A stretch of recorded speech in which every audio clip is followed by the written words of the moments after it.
Meghan Markle's rumoured political ambitions were revealed to have taken a humiliating hit back in September, with her and Prince Harry reported to have begged Joe Biden for a lift back from the late Queen's funeral on Air Force One. In a rare moment of clarity, CP Biden rejected the desperate duo's request, crushing their chances of being photographed climbing the hallowed steps of the world's most famous aeroplane. Writing in The Telegraph, GB News presenter Camilla Tominey commented the Duchess is thought to entertain political ambitions, but what the pair appear to have forgotten is that in order to gain a reputation as a leading statesperson or philanthropist, you actually have to have done something. Now, Lady C, you're hearing that the Democrats over in Washington are actually desperate to distance themselves from Meghan Markle. Tell me more. Well, yes, but not only in Washington, Dan, also in California. My understanding is that the Democrats are the ones who leaked the Air Force One scenario. But even more important, I have been hearing in the last 36 hours that Gavin Newsom has been harassed by Meghan to such an extent for her putting forward her idea that they should allow her to step into Dianne Feinstein's shoes, which would incidentally give her access to the Intelligence Committee, because that goes along with the seat, and Dianne Feinstein is a member of the Intelligence Committee. And he's got so fed up with her persistence that he has given instructions that her calls are not to be received and not to be passed on to him. And he has personally blocked her from his mobile phone.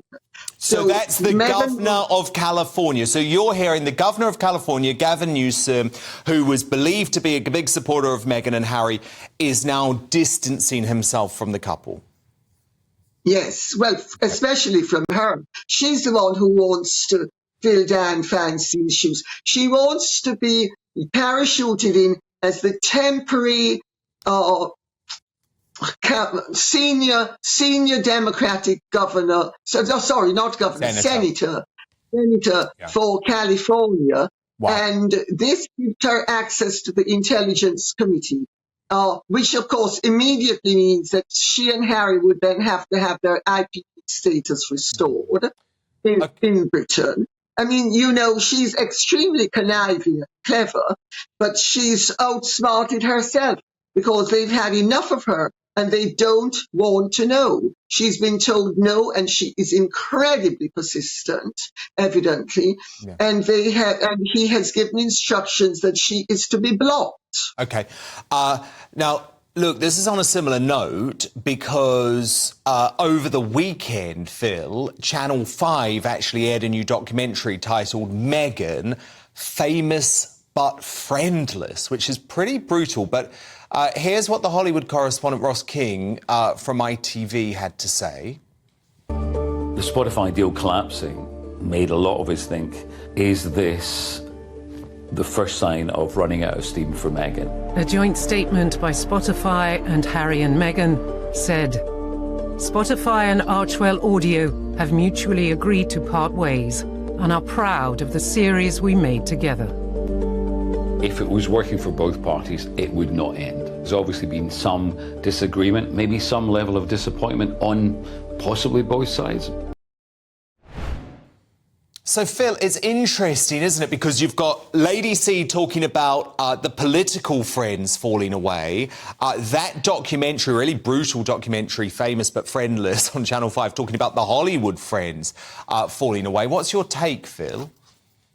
Yeah, good evening, Dan. I didn't actually see the Channel 5 documentary, but Ross King's been out there many years, hasn't he? And he's got some very, very good contacts. So if he's saying this, I tend to think that, he knows what he's talking about. But fascinating stuff there from Lady C about the Democrats not wanting to touch her with a barge pole. I mean, I think that seems to be the pattern. I mean, we talked about this a little bit last week, and I honestly think her best bet would be to stick to the lifestyle, get the TIG up and running again, do some commercial things like that. I don't think she's cut out to be a politician. Trump was an exception. Lots of people have been asking him for years to stand for president, but he was the only person who's been able to come in and do it without any previous political experience. I mean, Ronald Reagan was involved with the Actors Union in Hollywood.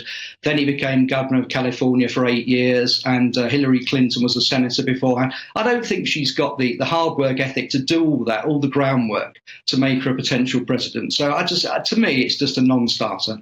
Yeah, and of course, that Dianne Feinstein situation is potentially coming quite close, because I believe she's about 89 years old or something now, so potentially that Senate seat will become very appealing. But look, speaking of elderly people, an 88-year-old US Navy veteran who lives next door to Harry and Meghan has blown their be kind bluffing wide open, as he admitted he had been rudely turned away at the gates of their Montecito mansion by a security guard who insisted the couple were, quote, not interested in a gift of homemade movies the gentleman had made about the prestigious gated community and its history. Lady C, that's not very nice, is it? Surely they should have welcomed this lovely Good Samaritan in.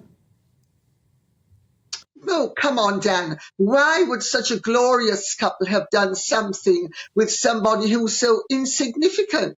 I mean, you seem to forget you're dealing with truly great people who cannot condescend to be with anybody or anything that's not triple A list. The problem, of course, for them is that all the A-listers are distancing themselves from them. I mean, really, it is such poor form. You know, they have no manners, and not only do they have no manners, they have no humanity.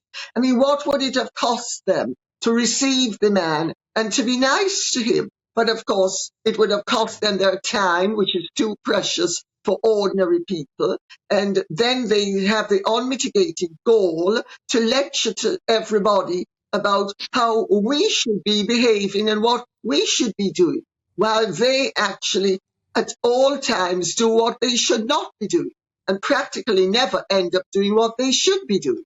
Hence why they are both unmitigated and totally acknowledged failures. Phil, is it possible, Phil, that maybe they just didn't know that this guy had shown up?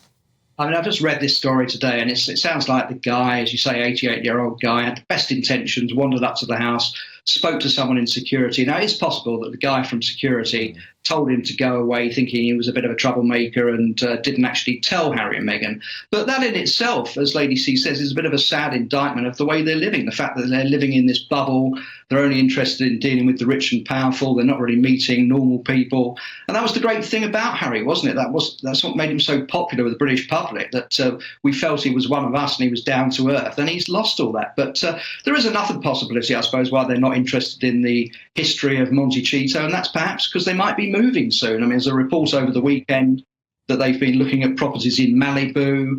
I'm told it's about 3 hours to get into central LA from Montecito. There's a lot more celebs and a lot more going on in Malibu, a lot easier to get into central town. So maybe they're not going to be there that much longer. Get rid of their 16 bathrooms and downsize to a beach house on the beach in Malibu. You never know. Fascinating insight, as ever, from our royal masterminds, Lady C and Phil D. Thank you both. We'll speak later.